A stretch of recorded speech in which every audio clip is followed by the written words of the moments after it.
নমস্কার বন্ধুরা, নীলসুতোর রান্নাঘরে আপনাদের সবাইকে স্বাগত। আজকে আমি বানাবো ভাপা ইলিশ। প্রথমে একটি মিক্সিং বোলে 2.5 চামচ মতো সাদা সর্ষে এবং 2.5 চামচ মতো কালো সর্ষে দিয়ে মিক্সড করে নেব। দিয়ে দেব অল্প নুন। এরপর পরিমাণ মতো জল দিয়ে একটা মিহি পেস্ট বানিয়ে নেব।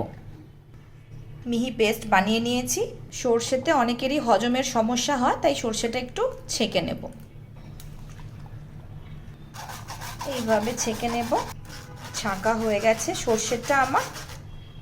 মিশিয়ে দেব হাফ কাপ মতো টক দই, দেব অল্প নুন, হলুদ এবং অল্প চিনি।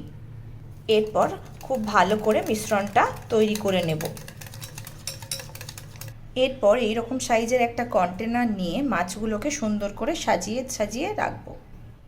আগে থেকে আমি মাছগুলোতে নুন হলুদ মাখিয়ে রেখেছিলাম। ঢেলে দেব মিশ্রণটা।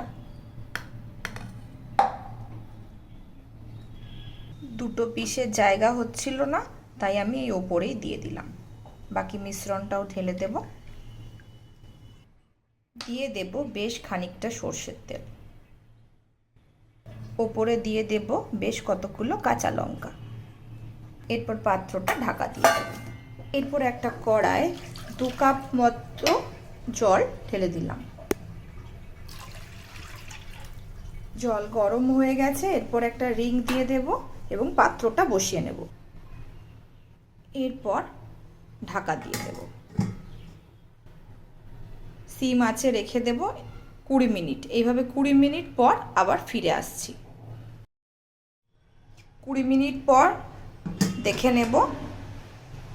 গ্যাসটা বন্ধ করে ঠান্ডা হওয়া অবধি রেখে দেব। পাত্রটা ঠান্ডা হয়ে গেছে। এবার দেখে নেব ভাপাটা কেমন হয়েছে।